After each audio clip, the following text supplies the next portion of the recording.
Hello, hello. This is the eighth episode of iGaming Accent. I'm your one and only host, Vakho, and today we have Nick. Me and Nick almost got into competition like few years ago, but it was due to different occasions that we didn't, and now we are here. So, Nick, it's a pleasure to have you here. How are you? How are you feeling? I'm great. I'm great. And, I'm sure if we would have been in this competition, it would have been a friendly one. The gaming space is a small world. And, it's always good to have, a good, healthy competition and rivalry. And I'm sure we would have been best of friends either way. Yeah, I think that's too, because like from the industry, what I get always and on different markets, I still have friends that were my competitors, and some of those competitors are today my clients, and that's always fun because when when the work ends, the fun starts always, and it's really good to have the like-minded people because we are in the same industry pushing it forward. At the end of the day, we are having a little bit of fun. By the way, regarding this industry,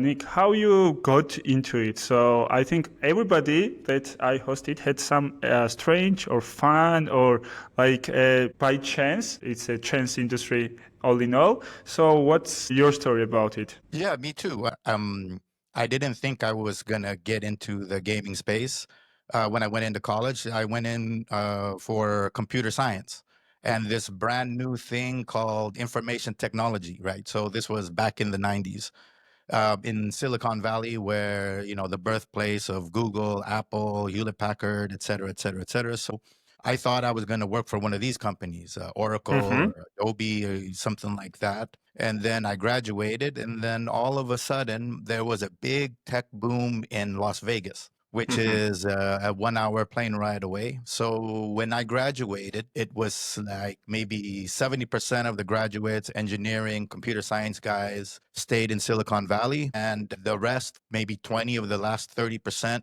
went to Vegas to help the strip basically at the time, do everything from local area networking, the slot machines, which were transitioning from mechanical slot machines. I mean, you can imagine Yeah. coins going in and the sound and these buckets full of these heavy coins into People running something. around with it. Yeah, right. With his, mechanical random number generators, and then they were switching them over to the computerized random number generators, local area networking, all the slot machines, giving out these player tracking loyalty cards and things like that. So there was a big demand for that in Vegas. And fresh out of college, early 20s, what's not to like? And yeah, it Yeah. was a great time, and fell in love with it since then. But that's I think one of the best places to work at the early 19s when like digital transformation is going and you are in the heart of the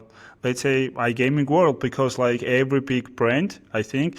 By the way, still one of my wishes is still to go to Las Vegas. I'm not sure why I'm withholding on that, because like I have like a virtual image how it should go. Like you arrive with friends, have fun, like get lost. Like maybe a Hangover movie got to me too much when I first watched it, but you experienced it on the other side, like what was happening behind the curtains. And I think that was like one of the best things to jumpstart and slingshot your career into what you became today, right? Yeah, it was a revolution, really. The digitalization of the strip was a whole revolution. Everything changed, and it was a very dynamic, great time to be there. Learned a lot, had a lot By of the way, fun. how was the life there? Besides working there, I think living there also was kind of challenge, right?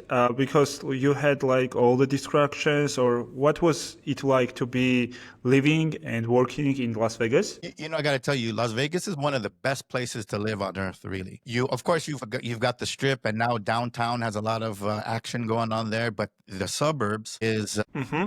is a very modern place. Las Vegas was the fastest growing city in America and in the world for years. So it's relatively new, the suburb area. So you're talking about the last 30 years. So, and there is all kinds of zoning for parks, for playgrounds, for schools, libraries.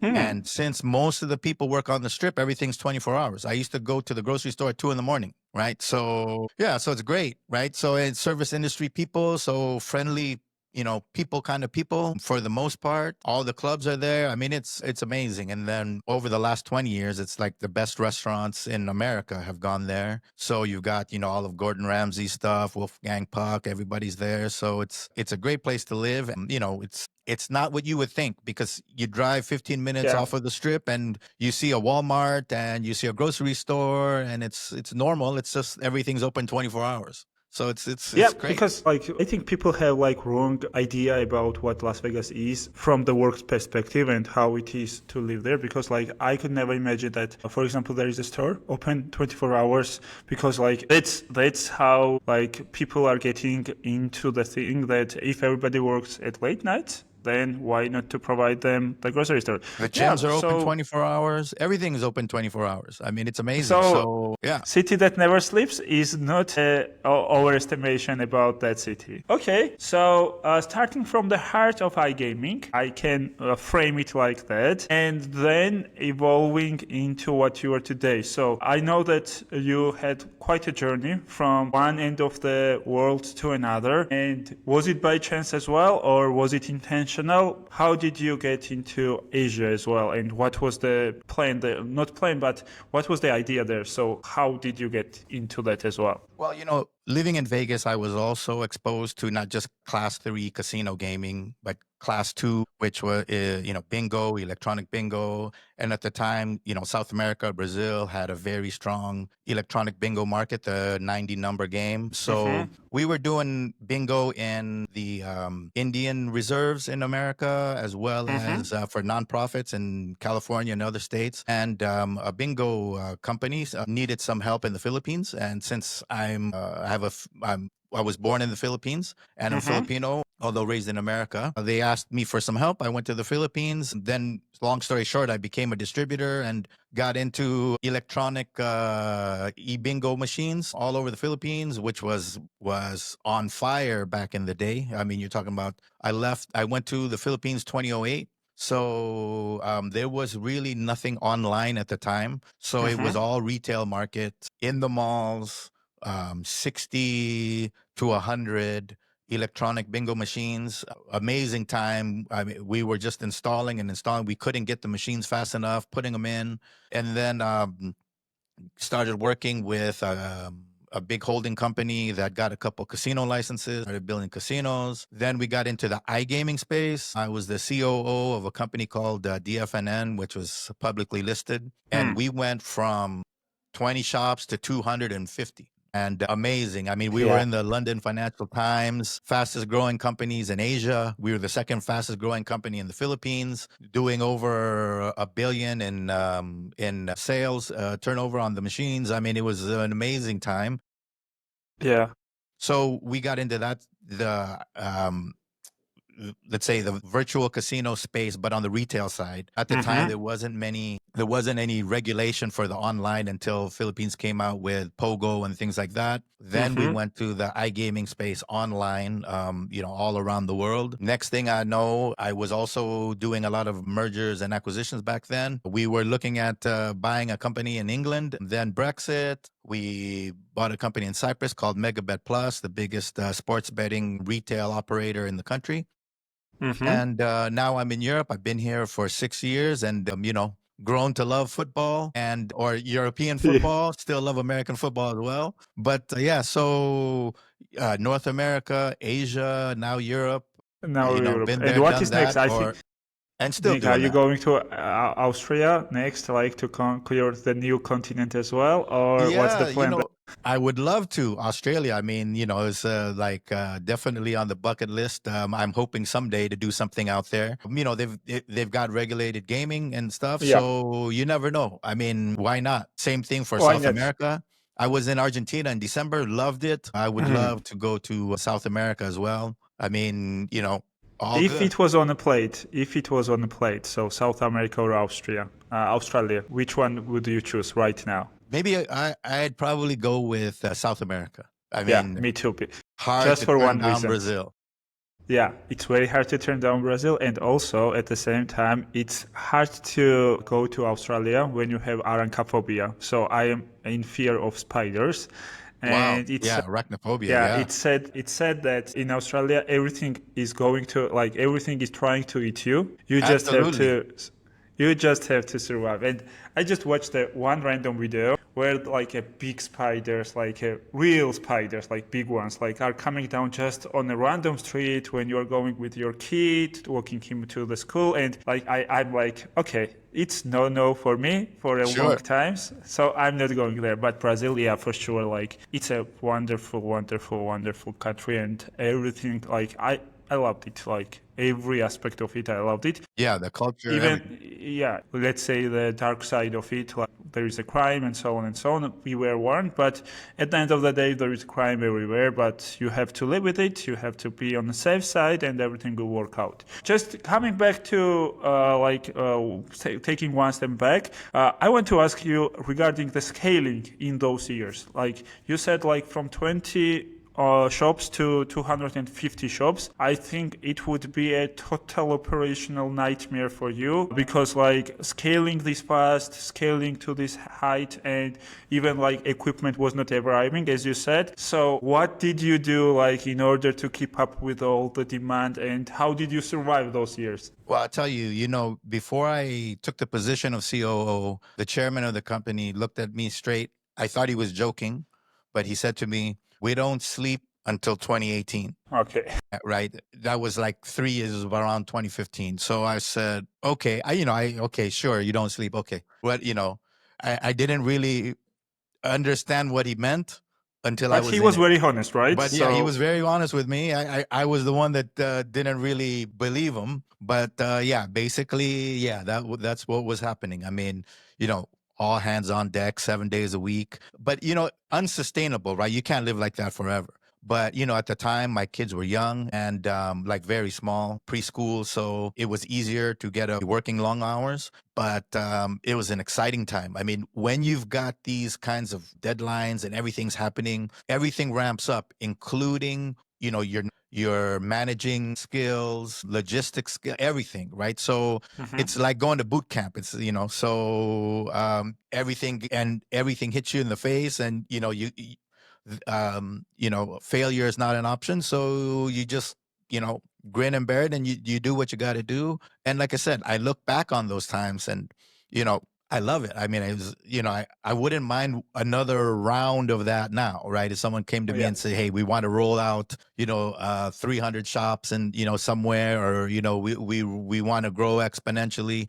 We're ready." I'd be like, "Okay, where do I sign? Let's go." It's, it makes you enjoy life more, really, when Yeah. you're, I mean, balls to the wall 7 days a week, just working. So it's great. I think that everybody, like, I think this a little bit a statement from me, but I'll just put it out there and maybe not too much hate will come to me. I think that there is a time in people's life where people should work 24/7. There is a period that it's a must for many people in our industry and also people like outside of the industry, like entrepreneurs, like startups, people on C levels and like below, like middle management. Because like if in your high years, and I'm saying like until you're 40, you have to grind in order to, first of all, get all the knowledge there is, get all the relationships you can build upon, because I think those years are the best times to build business relations. You can know lots of people, you can get into touch with many different like influencers around your industry. And for me personally, this is still the best thing to do, because like after 5 years you look back and like Nick, you have like maybe twice as more experience than I. Even when I hear from the people like you that I would do it one more time, it motivates me and sets the face that it's the right time to do it and it's all should be done. Even though there is a family, there is a children, and there are many other, let's say, tasks that we have to do outside of the work, and this is really important. Regarding Okay, like my favorite theme is always to like. I even use this trick on the interviews that when I'm hiring people, have done this too many times. So I'm always trying to understand people and how they approach, let's say, failures. Nick, can you remember one of the biggest failures that you did during the years and what you learned out of it and what was the failure like? I've told my personal failure, like it was, I failed to stop the campaign and wasted around 10,000 from the company. And I thought that I was getting fired, but I didn't. But I learned that I have to double check and triple check and like fifth check everything before doing something and like ask too many questions at the beginning rather than end. So first ask, then do. It's a bad motto to live in, but that was the motto for those kind of things when the financial things were coming into the gameplay. So did you have some kind of this type of failure in your career? Absolutely. And it costed the company a lot more than 10,000. So, I mean, I'm telling you're small doing one. great. I need to like save my failures and not to expose too much because like every time there is a new guest, I have to tell my failure and then continue with that. But yeah, for sure. Yeah, sorry, interrupting. Yeah, tell No, me. but that's a part of growing, right? And no risk, no reward, right? So sometimes, it can happen and it happens to everybody. There's nobody that, has a perfect career that's never lost the company money. And if there is somebody like that, they probably didn't grow, right? So, Yeah, or yeah, they didn't do shit. yeah, Yeah, right? they were playing on the safe side or like Yeah, going out yeah. of the. I tell my guys that all the time is, hey, the safest thing to do is to do nothing. Right. So, Yeah. but how do you grow like that? Sometimes you got to step on step on the ledge, dangle your feet off of the edge of the cliff, those kinds of things. Right. So, I mean, maybe the biggest thing for me is we brought in this product that was, let's say, must have been number one back in Brazil. And it was an electronic bingo game and everybody loved it in Brazil. It was number one by far. We brought it into the Philippines and I was expecting it to do massive numbers and it just fell on its face. No one liked the game. And I didn't appreciate localization and things like that. And, I had a 40-foot container full of these machines that no one wanted to play. So, that costed a lot more than 10,000. The good thing is, the machines can be reformatted to put different games in and Yeah. things like that. So, it was only like, let's say a 3-month extension in terms of getting the machines to the Philippines and then deploying them because we had to reprogram the games and put in something a little more suitable to the Philippine market. But yeah, so localization is extremely important. I learned that, moving here to Cyprus and the European market is much different than Asia. And so I listened a lot more to my guys here, the veterans here who understand the market, who understand the culture. So, that's the whole thing about making mistakes is learning from them, moving forward, definitely not making the same mistake twice and owning Twice. it. Just say, hey, yeah, Yep. my mistake. I I did it. didn't I think of that. screw Yeah. up. Yeah. But just the important part is owning it because then you can learn from it. You can, wrap your head around it and understand what the mistake was and then make sure it doesn't happen again. So, yeah. I mean, some people don't like to talk about, their, let's say not Failures. Yeah. failure is a tough word, but yeah, their Let's say mistakes. lessons But learned. yeah. So yeah, lessons learned, and it's a part of the growing process. You don't grow without falling down a little bit. Yeah, that would be my main one: is not understanding how to localize, and definitely understanding that the number one game in one market doesn't Business number guarantee one in other. success. And yeah, I mean, you got to throw everything out there, and then that's why casinos back in the day started local area networking the slot machines because they think this will be the best. They put it in the number one spot. It doesn't do well, right? So you have to have the data to understand what the casino floor is telling you and then adjusting your lineup for that. Same thing on the For on iGaming what? space online, for example, where you might have like a landing page with, I don't know, 6 slot machines, 10, 12, whatever the case may be, but it's got to be dynamic and you got to make sure you put the right game in front of the right person because everybody's got, their own idiosyncrasies and likes. Yeah, everybody has their prejudice about coming and playing the game that they think that they would like win and they would like. By the way, so many good topics opened up that I'm already excited.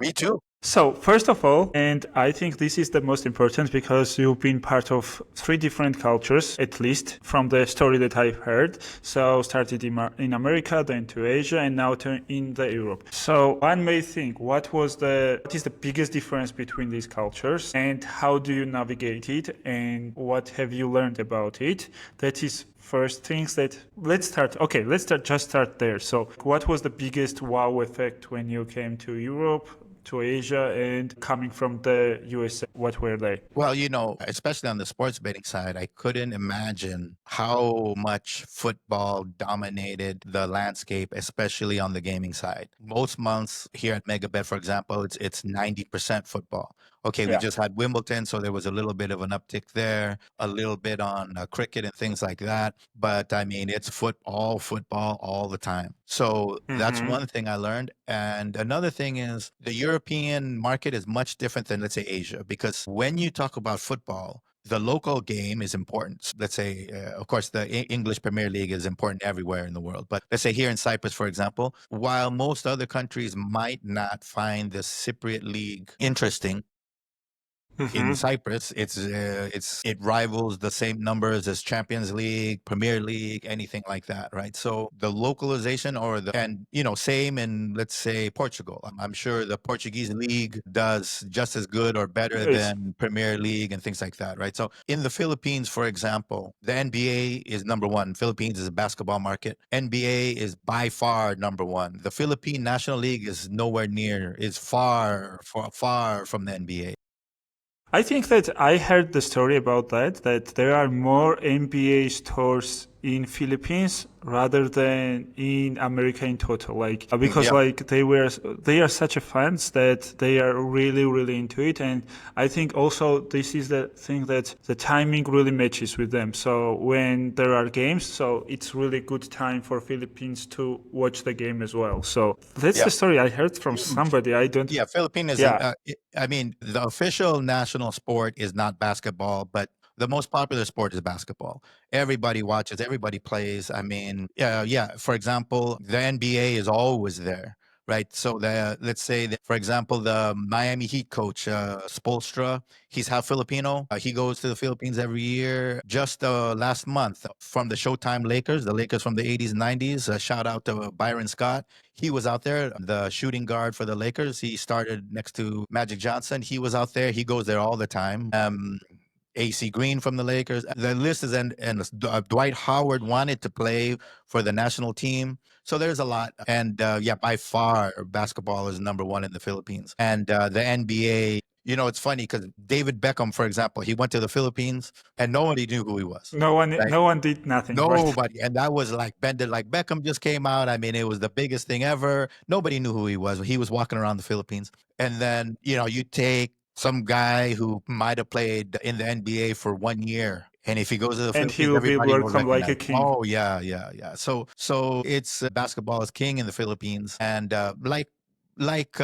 football is king here. But in terms of the local game, it's much more important here than the international leagues. Yeah. I learned that hard way when we were, I will tell small story. When we almost became rivals and competitors, a few years back, when we were researching Cyprus. So first of all, there are it's really saturated market, and I think we can talk a little bit about the Cyprus market.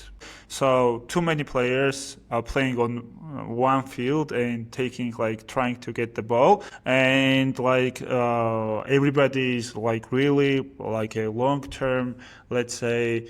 They've been on the market for many years, and the trust is there. And for example, let's not name the brand itself. Only one brand matters today. It's Megabet, and no one else. When we had a research of the market, and one of the main things was that you have to be associated with a national league. somehow. It doesn't matter if you are a sponsor, if you are just sponsoring one person there or one team there, like are sponsor of the championship itself. Like you have to be somewhere where the fans are, and you should be there represented as one of the biggest ones because you have to gain the trust at the beginning. And that was the time that we were entering with a brand, Betfair. Betfair was on the Cyprus market, but then exited and then wanted to go back in.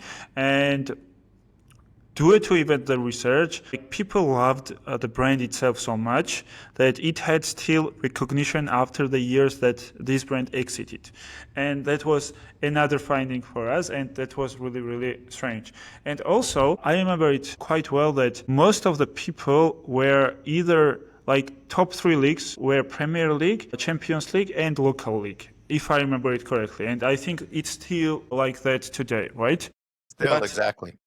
Yeah, but also being in such a saturated market from Megabit's point of view, let's switch a little bit to that part as well. How did you differentiate, like what does Megabit that competitors don't do? And also what are the main differentiators for Megabit to be on such a saturated market and dominate this market? Well, yeah, Cyprus is a small island, less than 1 million people. So it's a very, very small market and extremely saturated. A lot of the big international players are here. So with very much lower fixed costs because they've got operations around the world. For them, it's easy to come into a space like this. The difference is, it's like you were saying, Betfair is still known here. I think that's characteristic of like kind of the island mentality, or even like the island cultures. Anywhere around the Philippines is like that as well, where a brand that came in a long time ago, people will still remember it because you're kind of isolated, by the sea or by the ocean. So you kind of remember, things stay longer. And if you drive around, you might even see some Betfair signs, right? We saw it, by the way. Right. Some Because of you the see some, yeah, right. Because some of the signage hasn't changed in 20 years, right? So the name brand recognitions can stay. But for us, what I like to tell people is, after we bought Megabet years ago, basically the only non-Cypriot is me. I came here to run the company, but it has a very distinct Cypriot background, feel, and culture. So we are the local brand. We're the biggest local retailer. We've got the most shops. The second biggest retailer here has less than half the amount of shops we've got. Right. And when you talk about less than 1 million people and you've got 150 shops, that's quite a bit. And then we have operators that are like 15 shops, 20 shops, 30 shops. So we have this national range of touch points. In every village you go to in Cyprus, you'll see a Megabit there. And our shops are like the equivalent of like a barber shop or like the men's club, right? Guys go there to watch games, to talk, to smoke, to hang out with their friends, to cuss, to do things that their wives, won't let them do in their house, right? Yeah. So it's like a getaway also, because like I enjoyed that so much when I was there. So when you entered the shop, it feels like mostly like in UK, a little bit like UK. So it's like a fun place to be, like not a pushover, not something like that. Like just hang around, drink something, like place a few bets, hang out with the people, and like enjoy the match and leave. That's it. Basically, it was the same in the Philippines with bingo. Okay. The grandmas, the aunts, they would go to bingo, socialize, bring the equivalent of like €5 or €10, and be there for like 3 or 4 hours. And then they're talking about their grandchildren. They're talking about the government, the weather, everything. It's just like a pastime where a social pastime, right? So, they don't, instead of, I don't know, having some kind of like a futsal club or something like that, a lot of people just want to go and hang out, socialize with their friends, update them on what's happened to them this week, tell them about, the wins and losses for the week. And also it's the place where they can be prophets and tell everybody there unequivocally who's going to win the big game, who's the best player, what's the best league, what's the best team, what's the best coach. I mean, these kinds of debates are endless and they're fun and it's like a mental exercise, right? So that's what our places, that's what our betting shops are. It's a gathering spot. It's a social place to not just make a bet. I mean, there's no kind of minimum bet in our place. I mean, you can come, hang out, free coffee, and Mm-hmm. a lot of our agents make cakes and different things because the regulation in Cyprus is betting shops cannot sell anything other than Mm-hmm. bets. So Mm-hmm. the drinks we give away, the food we give away, those kinds of things. Big matches, we'll have a barbecue. Souvlaki here is a big deal. So we've got big matches, we've got souvla all the time, especially during the World Cup, boy. During the I World think, Cup, Champions League finals, things like that, it's not a good time to be a pig. yeah, Believe not, me. yeah, you would be slaughtered Because too there's many going to be times. pork barbecued everywhere. We've got 150 shops, and maybe 130 of them are going to be barbecue and some pork. That's our differentiator. We're local guys. A lot of our agents are ex-players. A lot of them. Mm-hmm. So they've got some kind of local reputation in the city or in the village that they're in. Everybody knows them. They know everybody. And, I love supporting ex-players and giving them shops and, teaching them the business and showing them that, they can still be a part of The football. industry. I mean, because when Yeah. you're in your shop and you're a player, you were an ex-player of a team, people come in and, they want to know your opinion. They want to know you were a player. What's your is this goalie as good as they say they What's your are? take? Yeah. And all those kinds of things. They have all these questions. So there's a subject matter expert there that has been there and done that, played in a professional capacity here or in Greece or wherever. So these people are like gold mines, and that's how debates can start too. A guy that thinks he knows a lot, and then a guy who's played and knows a lot. And the clash is there. I still enjoy that type of debate, even though I'm not into like really into the football. Even though I'm ex-basketball player, so basketball is for me is on top one rather than football. But still, I enjoy it from friends because everybody from my friends like love football and they can not stop talk endlessly about every match from like 20 years ago, and their debate doesn't stop there. So they are even looking like 20 years in future most probably because like they are really into it. And also like we have two islands, like one Barcelona fans and other Real Madrid fans, and you can never stop them. Like, and when I decided not to go with them on a day when Barcelona is playing Real Madrid because I cannot be in the same room as they are because like they almost fight like a real fist fight between friends when those two teams are playing. And by the way, that was almost always like one of my things, that how much impact does the football have on so many people that they Well, yeah, I mean, there's passion, right? yeah, So it's love to see, I love to see passionate people. I mean, if you talk about Real, Barca, you're talking about Arsenal, Liverpool. Tottenham, North London, these kinds of things, Man City, Man United. I mean, it's great to see people caring so much about something, anything, because okay, you go to work, you go to school, you go to these, it's nice that some people have some kind of a passion for life itself, right? And we were talking about South America before. I mean, you talk about Boca Juniors versus River Plate in Argentina, and oh my gosh, I mean, you're talking hundreds of thousands of fans whose that's their religion. I mean, or in America, if you ever watch American college football, Michigan, Ohio State, both stadiums hold 100,000 people. And I mean, it's a war, and that's penciled in on the calendar. And that game is the most important thing in the year. That's more important than Christmas, Thanksgiving, everything. So, I mean, some people do take it to an extreme, but for the most part, it's great to see that kind of passion. I mean, fan is short for fanatic, right? And these are fanatics. So I mean, I like it. I like going to derbies. I brought my C-level guys to Manchester. We saw the derby there in Old Trafford. I was telling them, okay, where are we going this year? Are we going to watch Inter versus AC Milan? Where are we going? Are we going to Munich? Well, I mean, what game are we going to go to this year where it's like two teams that, just can't Versus stand each each other, other? yeah.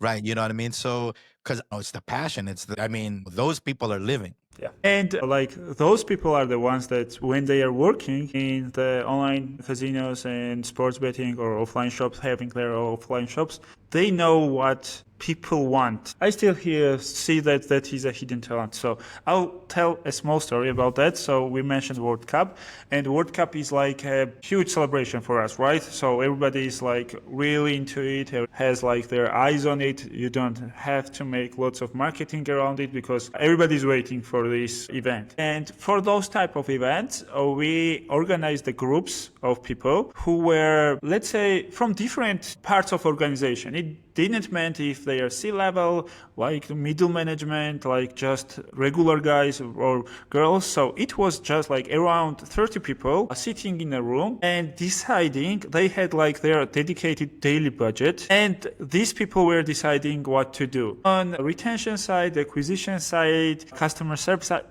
we like gave total control to them, like beside the main campaigns and everything. And on one day, I remember, it was such a debate in that room that voice was coming out too much. And when I entered, they were fighting between each other, like not a fist fight or something, just like debating really, really passionately, like real fanatics. And there was like two islands, like one that was saying that we have to refund everybody that placed on Team X, and another one that was like why we should do it, because like this happened and it should happen.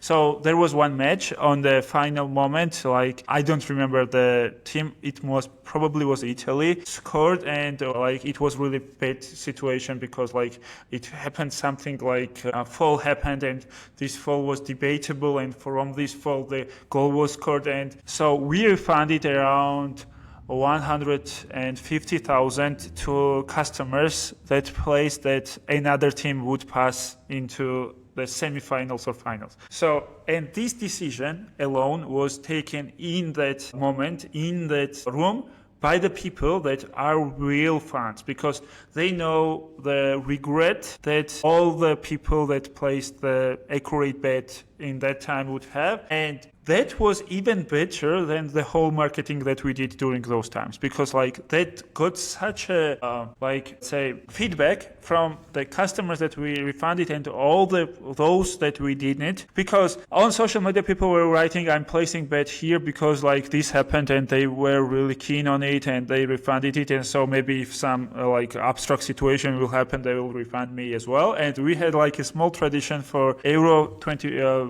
Championships and World Cups to do some kind of grace for those type of things, because just of this happened like few years back. So those people are the ones that I think should be running the show. And I will add one more thing here. I had the same for poker experience, from the poker experience, because like I was playing poker and I was marketing manager for poker as well. And people that were players were the ones that were managing the tournament structure, ecosystem, and everything. And they knew what the players wanted, and they knew what was their expectations, and they really wanted to match that expectation. So yeah, game knows game, all in all, and that's how it is. Okay, great. So let's continue. So the local game is really nice and really important in Cyprus, but at the same time, you are the CEO of the company, and for the CEOs, I always had let's say debates, because I was coming from marketing and explaining marketing and CEOs most of the time are not on the same page. But I was blessed with the great CEOs and great C-level people when I was in my corporate lives. We were always discussing, getting into different angles and so on. But at the end of the day, I had to convince all of them regarding how this campaign would perform, what would be the data behind it, like what would we influence, and so on. So most of the time, CEOs get too many things on their table, right? And some of them them are data-driven ones, and some of them are just gut decisions, like people feelings, like all those fanatics that we talked. So how do you balance them out, and how do you decide, should you go with data-driven decision or should you go with the gut, what your heart is telling you, what your gut is telling you? And is there a golden, I don't know, line where you should choose this or that? No. No. There isn't really like a, always take this kind of thing, right? I mean, for me, what I like to do is surround myself with good people. So when you talk about marketing, I always have an internal and I have external marketing people. So now I don't know if, I mean, brand wise, I mean, we use Ogilvy Red Wolf here in Cyprus, for example. But I also have my, chief marketing officer, right? So we all work together, right? So they give me the external, the internal, myself, some other guys in the room and women in the room. We all sit down and we discuss. And then, yeah, the final decision maker is me. But I like to hear from everybody. For example, our regional managers, for example, who are sitting down with our agents, who are in our shops all the time, and I want to get their feedback. Do you think this will work? Do you think our agents will like this kind of marketing campaign, etc.? Then I talk to the PR company. They come with all the analytics, right? They've got all their data and they say, retention, acquisition, how many clicks on the website, how long have they been staying, all those kinds of things. They give us all those kinds of numbers. And then our marketing guy, who was a marketing head of one of the local teams before, has been in the gaming industry for, I don't know, 10 years now, but was marketing head for one of the teams before that. So he's a football guy, a Cypriot guy who understands the market. He gives me his feedback as well. And I would say my opinion matters the least out of everybody. It's like I collate, I sift, I gather everyone's information. I put in my 2 cents, and out of 100, maybe it's a little more than 2 cents, maybe it's 10 cents. But the other 90% comes from everybody else's feedback that comes to me, and then from there I make the decision. And every now and then, some data point might make me go one way or another on a decision, but usually it's the people who are giving me their feedback. And the other thing you have to remember is some people are better at verbalizing than others. So sometimes some people have very good feedback, they just can't, I don't know, enunciate it properly. They can't deliver the message. So you got to also kind of listen very carefully at what everybody is saying, not just the ones who speak eloquently, but the ones who are trying to tell you something, and then take that information, digest it, accept it, especially when it's, like I said, a local subject matter expert on it, and then make the decisions.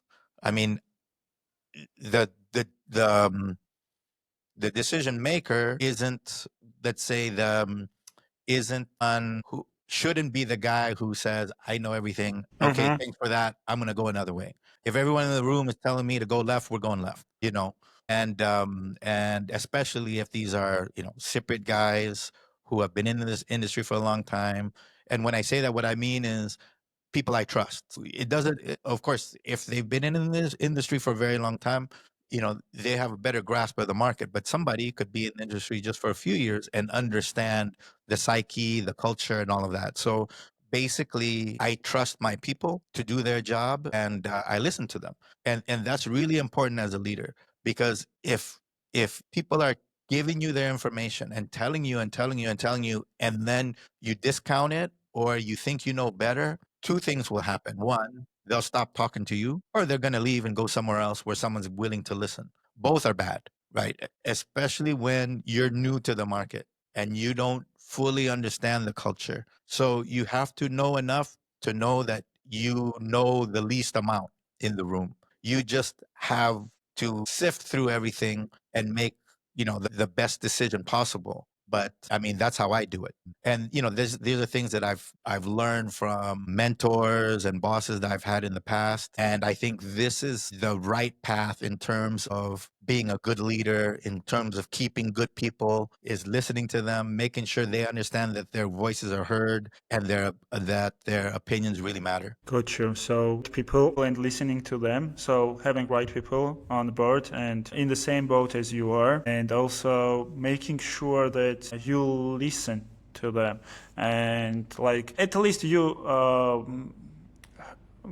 have to make sure that they know that you have listened and they are heard in the room full of people. I think that I can relate to that. One of my favorite books is Creativity Inc. If you know, it's from the founders of Pixar that was later bought from Disney, and I don't remember the surname of that person, but he said that they had one, like when they were doing fine and when they were growing and more people were coming, so they had a session when all the like favorite of our movies before they came out, they were meeting in the one room, and this room became so big, and there was a table that was such a big one that somebody that was sitting at the beginning of the table wasn't heard when you were sitting in the middle. And he got so upset about it that one day he just threw the table out of the meeting room and said that from now on we will sit in the cycle and everybody will be heard. And they went to such an extreme that even a janitor had a say into everything. So everybody was heard, and they really made sure that this is the quality and this is what makes the film making great, and this is like what it should do. And yeah, they had like many different problems as well, like during those times, because some creative directors didn't want to get a feedback, right? So they hated like somebody's telling you to do something or like suggesting something. But all in all, that's really important to just make sure that you hear your employees and listen to them. Great. But Also, as far real quick, just 1 second. yeah. Organizationally, it's okay to have people who don't like feedback, one or two guys there or women there. What destroys a company is if the head, the CEO, doesn't take feedback. That is a deal killer. But if there's a guy or a woman on the team that happens to not give like feedback, it's okay. I mean, it's how to deal with difficult people. Everyone has to understand this person is still a part of the team, accept them for what they are, and move forward. The important part is that the leader accepts criticism, accepts the fact that they don't know everything. That's the key. Having two or three people like that is no problem when you have a big team. And also what I learned from my management years, like in corporate life, that you should have as many different people in the team as possible. So if everybody is like too like-minded and if everybody thinks the same, it would not be like beneficial, because you should have like different opinion about everything. Not everything, but at least most of the things. And I was always making sure that in my team there were like different personalities at least, that they collided and they ideated afterwards. Great. Now one more thing before we go to our last section of the podcast. So you've been into the industry and you have witnessed everything, like starting from the like real revolution in Las Vegas to like digitalization, going into the COVID, coming out of the COVID. So all this journey all during those years. So from your point of view, what I really want to know, where is our industry going? So what is your, let's say, forecast or prediction regarding the future of the industry? Well, in terms of iGaming, for example, more and more states are starting to regulate iGaming. It's just going to grow more in the US, provinces in Canada as well. So you see more and more regulation around the world, which is a good thing. Then if it's regulated, then it can be monitored and it can be fair gaming. So you're starting to see more and more countries. There's a lot of countries now in Asia that are starting to regulate as well, and Philippines is just starting to open up new licenses, as well as I think it's Thailand. There's a bunch, and then of course South America, of course Brazil. Yeah. Everybody's running Everybody's there. in a gold rush. Yeah. Mexico, exactly. So you have all of these places. Yeah, the regulated space is important. So I only see the industry getting bigger, and um, m- the more competition, the better. It will make a better product, a more interesting product, a more fair product. So I think, okay, I mean, you don't have to be, some fortune teller to say iGaming is going to get bigger, but Yeah, it will. It but just absolutely, it's just growing everywhere. But you're going to start to see different non-traditional games to be more popular. Mhm. Las Vegas, for example, is about to, I think it's this month, they're going to roll out a new table game. It's Uno, the kids game. Yeah, My kids play Uno. They yeah, got an today I Uno in their saw backpack, that. and you stuff. Everybody plays Uno. Everybody plays Uno. There's going to be a Uno table game on the Strip this month. I don't know if it's out already. It should be, but it was approved by Nevada board. So you have those kinds of things. You see a lot more of the automated roulette and craps and things like that in an effort to speed up the games and let more people play. Mhm. These kinds of innovations are, the key to our industry. I mean, I can't think of another industry that's more dynamic than 10 gaming. hours.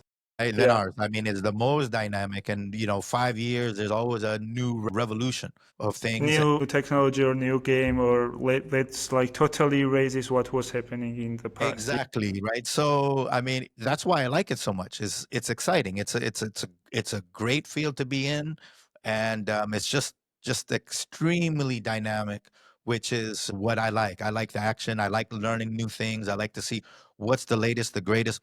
That's why I go to the SBC shows all the time. You see Me the too. latest, the greatest. You talk to subject matter experts. You talk to CEOs of these billion-dollar companies, and they're on stage telling you um, best practices, what they're doing, what's new in the market, in their market, and especially being in an island like Cyprus.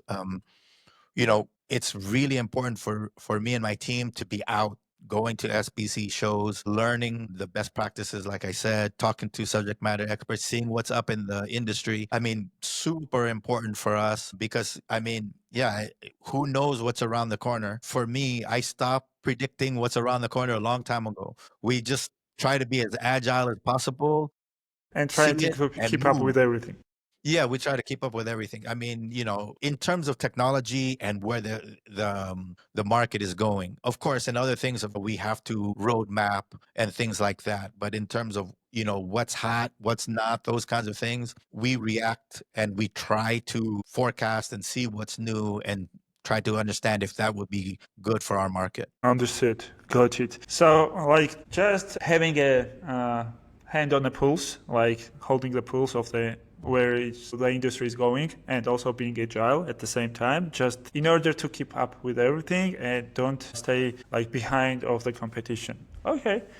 Yeah, and let's see what will be like next revolution that will come to our industry. Because like when I read the Uno thing, like the Uno table thing, I was like, I could not even believe my like what I was reading, and I double read like like one more time. What? Like how the hell it's coming? Yeah. So I think the few years back, like when Evolution did, you remember Monopoly game, like a wheel of Monopoly. That was one of the same effect from me because like from Monopoly, I remember it's like a family game. We were playing when we were young. We were fighting over it, and it comes to life, and it comes to online gaming, and it was like a real good thing. Yeah, that game was not popular in Georgia and Armenia and so on different markets, but still it was really good for marketing purposes as well. And I think that overall this game made it like took their place as well. I also remember one bad example of it. Do you remember Nathan's game Jurassic World? It was such a hype like few years Yeah. back when it was coming out that this will be the greatest thing, and like on a good note, like a little bit of the movie flopped little bit from my point of view, and this game flopped as well with the movie. So let's blame the movie, not the game mechanic itself. Okay. Sure, sure. So, Nick, we are going to our last thing, last section. So, we have a tradition on our podcast that previous guest leaves the question for the future guest without knowing who it is. And also, we don't know who it is. So, first of all, I will ask you our previous guy's question, Martin Chaplowski, who left you with a question, and also you have to think about the question you will leave to the next person. Martin's question is, what is your belief that you used to hold about iGaming industry that you no longer agree with, and what changed your mind? Ooh, that's a good one. That's really Yeah. good. Let me see. iGaming space, I've been in it for, well, in the Philippines, they call it e-games. And that came out something like 2010, 2012. So, yeah. So let's say 15 years I've been in the iGaming space. And, I used to think that iGaming was a substitute for brick and mortar integrated resorts and casinos. I thought that, okay, the people who are in the iGaming space, they don't go to casinos because they're far. They don't want to travel to Vegas or wherever. This is like a second option, right? Integrated resort, Vegas, Monaco, here in Cyprus, Macau. Let's say that's the number one, casino kind of thing is a destination. And then if you can't go to those places or you're at home, iGaming is like a substitute, right? But now I see that it's not a substitute. It's iGaming is like it's like, let's say, going to a match live and going to a match and watching at home on TV. So going to a match live is a great experience. Like I said, Manchester United versus Man City, huge, great crowds. I mean, screaming, everything's great. But you do that once or twice a year. For me, that's fine. But watching at home, you've got the replay, you've got the commentary, you've got other things going on. You're sitting on your couch. It's not snowing because the 2 times I've gone to the Manchester game, it's snowing, it's cold, it's crazy. You're freezing. It's a mess. That is a cold city, boy. And coming from Vegas, I mean, so, yeah, so on the iGaming side, it's not an alternative. I mean, it's a whole different thing. It's a whole different experience to be at home on your computer, on your phone, in the mall, wherever, to play. The bottom line is just like going to a Man City game. It's entertainment, right? Yeah. So it's just in a different form. Watching it live, going to the casino, or watching it on TV, playing iGames on your phone or on your computer. Different experience, both great. It's not, you don't do one because you don't have access to it. You do one because at that moment maybe you can go, there's tickets and you can go to the game. Maybe you are in Vegas or you happen to have a casino like in Cyprus 1 hour away, so I can drive to the casino here. But what about the other times when I've got 30 minutes and because I'm waiting for my son's soccer or football practice to end, and I'm in the parking lot, and hey, I want to play a game, right? So it's not like a cheap replacement. iGaming it's an alternative and a completely different experience. Both are fun, both are entertaining. And I learned this around, let's say, if we started in 2010 with iGaming, e-games in the Philippines, by 2012, that's when I was starting to see, oh, wait a minute. There's one isn't gonna dominate the other. Just because there happens to be a casino in the Philippines doesn't mean, or there's lots of casinos in the Philippines now, but the iGaming space is huge there as well, right? So because horses for courses, sometimes you feel like this, sometimes you feel like that. So I thought before that it would be like a cheap alternative or something that you would access if you didn't have access. It turns out they're both enriching, they're both exciting, and they're both entertaining. iGaming Yeah. and brick and mortar casinos. Yeah.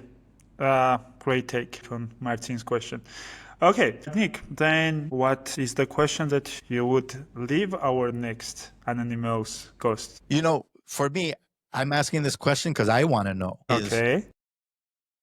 in what part of iGaming will AI be most influential, right? So how is AI going to change iGaming, right? So, okay, because you say AI helps us. We use it now for customer service and things like that. But how can AI be a game changer in the iGaming world? Okay. I'm asking because I want to know. I'm not asking for a Uh, win. yeah. I I want to totally know. get it. Yeah. I'll try to get you the answers that you need. Maybe Yeah. Please. our next guest will be I'll the be one that listening. Yeah. works. I mean, I've Yeah, subscribed to the podcast. I'll be listening. yeah, thank you for that. And also, from what I see, what I know, and what I see, it's now still early ages of AI in iGaming, but its use cases is super fun on segmentation, personalization, like giving like experiences to the customers. That we talked, for example, there about the games, right? So you should put the right game in front of the people. So hyper personalization of the casino pages, also sport pages, is like becoming a thing right now. So there are many things that AI gonna take into, but yeah, I really too want to know where it really is going and how it will have like biggest influence in Yeah, that. because like I said, we Because use it for customer service. Now we're starting to get more into it for CRM purposes like that. But yeah, what else can it do? I want to know, yeah, and I yeah, want to give it okay. to my people. Okay, I'll for sure ask our next guest. So yeah, Nick, first of all, thanks for being here and being our guest. It was such a pleasure meeting you, and like not knowing you before is my like let's say regret, and not knowing you like in early years when I was like starting up, I would get so much insight from you in those years. And thanks for being on our podcast. Also, as far as let's wrap it up, and let me say like few things that we need to say. So you've been listening to iGaming Accent, hosted by Vakho, and brought to you by SBC Russia. We had wonderful guest today, Nick. Thanks one more time. And people, don't forget to subscribe in your favorite platform. We are everywhere there is. So cheers and see you in 2 weeks. See you, and see you in Georgia at the SBC Yeah. Tbilisi. Yeah, see you in Tbilisi, and let me host you there. And let's have Great, a really great. good Thanks a lot. Thank you for drinks. everything. It was a pleasure to be here. Thank you.